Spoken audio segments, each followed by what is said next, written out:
Matthieu, chapitre 13. Ce jour-là, Jésus sortit de la maison et s'assit au bord du lac. La foule se rassembla autour de lui, si nombreuse qu'il monta dans une barque où il s'assit. Toute la foule se tenait sur le rivage.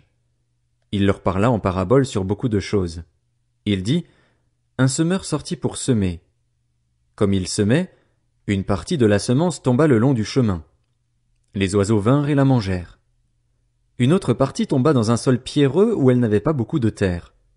Elle leva aussitôt, parce qu'elle ne trouva pas un terrain profond, mais quand le soleil parut, elle fut brûlée et sécha, faute de racines. Une autre partie tomba parmi les ronces. Les ronces poussèrent et l'étouffèrent. Une autre partie tomba dans la bonne terre.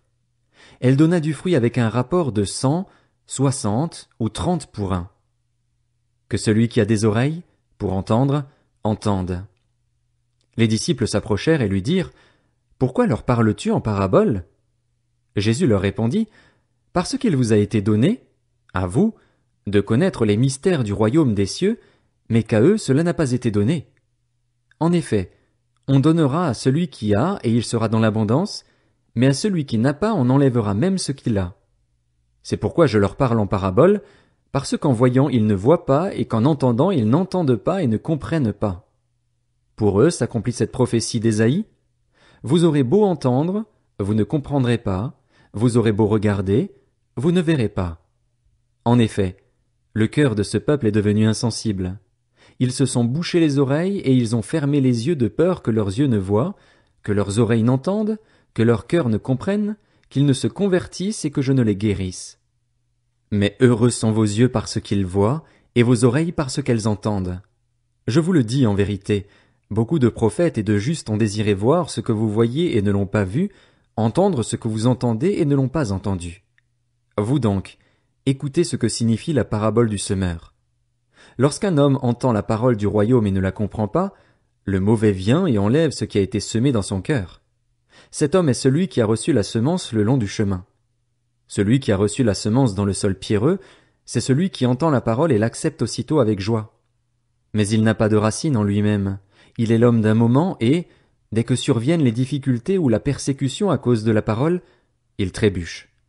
Celui qui a reçu la semence parmi les ronces, c'est celui qui entend la parole, mais les préoccupations de ce monde et l'attrait trompeur des richesses étouffent cette parole et la rendent infructueuse. Celui qui a reçu la semence dans la bonne terre, c'est celui qui entend la parole et la comprend. Il porte du fruit avec un rapport de 100, 60 ou 30 pour un. Il leur proposa une autre parabole.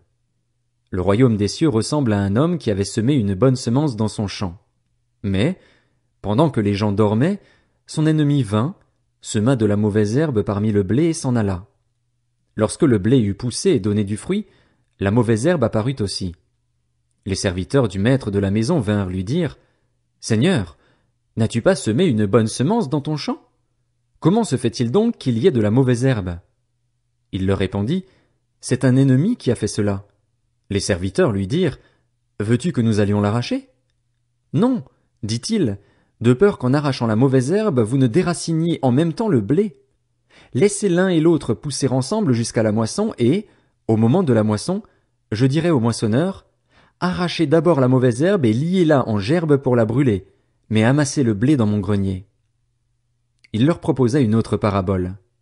Le royaume des cieux ressemble à une graine de moutarde qu'un homme a prise et semée dans son champ. C'est la plus petite de toutes les semences, mais quand elle a poussé, elle est plus grande que les légumes et devient un arbre, de sorte que les oiseaux du ciel viennent habiter dans ses branches. Il leur dit cette autre parabole.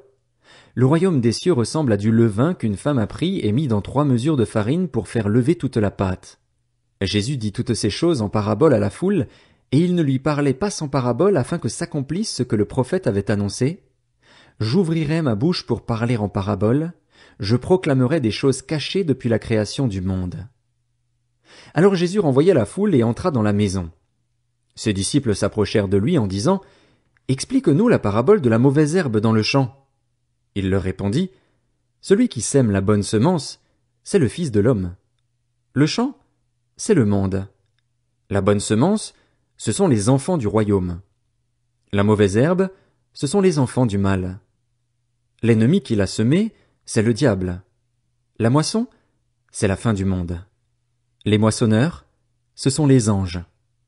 Tout comme on arrache la mauvaise herbe et la jette au feu, on fera de même à la fin du monde. Le Fils de l'homme enverra ses anges. Ils arracheront de son royaume tous les pièges et ceux qui commettent le mal, et ils les jetteront dans la fournaise de feu où il y aura des pleurs et des grincements de dents. Alors les justes resplendiront comme le soleil dans le royaume de leur Père. Que celui qui a des oreilles pour entendre, entende. Le royaume des cieux ressemble encore à un trésor caché dans un champ. L'homme qui l'a trouvé le cache et, dans sa joie, il va vendre tout ce qu'il possède et achète ce champ. Le royaume des cieux ressemble encore à un marchand qui cherche de belles perles. Lorsqu'il a trouvé une perle de grande valeur, il est allé vendre tout ce qu'il possédait et l'a achetée. Le royaume des cieux ressemble encore à un filet jeté dans la mer et qui ramène des poissons de toutes sortes. Quand il est rempli, les pêcheurs le tirent sur le rivage et s'asseyent. Puis ils mettent dans des paniers ce qui est bon et jettent ce qui est mauvais. Il en ira de même à la fin du monde. Les anges viendront séparer les méchants d'avec les justes et les jetteront dans la fournaise de feu, où il y aura des pleurs et des grincements de dents. Jésus leur dit, « Avez-vous compris tout cela » ? « Oui, Seigneur, répondirent-ils. Et il leur dit, « C'est pourquoi tout spécialiste de la loi instruit de ce qui concerne le royaume des cieux ressemble à un maître de maison qui tire de son trésor des choses nouvelles et des choses anciennes. » Lorsque Jésus eut fini de dire ces paraboles, il partit de là. Il se rendit dans sa patrie, et il enseignait dans la synagogue, de sorte que ceux qui l'entendirent étaient étonnés et disaient, « D'où lui viennent cette sagesse et ces miracles? N'est-il pas le fils du charpentier? N'est-ce pas Marie qui est sa mère? Jacques, Joseph, Simon et Jude ne sont-ils pas ses frères? Et ses sœurs ne sont-elles pas toutes parmi nous? D'où lui vient donc tout cela? » Et il représentait un obstacle pour eux. Mais Jésus leur dit, « Un prophète n'est méprisé que dans sa patrie et dans sa famille. » Il ne fit pas beaucoup de miracles à cet endroit à cause de leur incrédulité.